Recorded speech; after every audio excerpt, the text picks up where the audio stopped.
Sederalun menyambut bulan suci Ramadan 1442 Hijriah, Bupati Biren Muzakar Agani dan unsur Forkopimda bersama masyarakat dan pengurus masjid melaksanakan gotong royong massal membersihkan Masjid Agung Biren.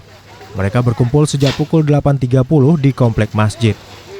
2 unit damkar Biren juga ikut ambil bagian menyemprotkan air di lantai bagian dalam masjid dan bagian luar. Sementara kaum ibu atau pegawai perempuan juga ambil bagian membersihkan rak tempat letak Al-Quran dan mobiler lainnya.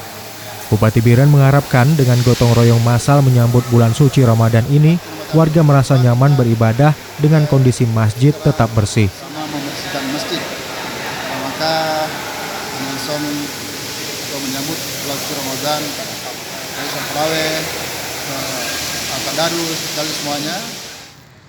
Dari Biren, Yusmandin Idris, Serambi On TV.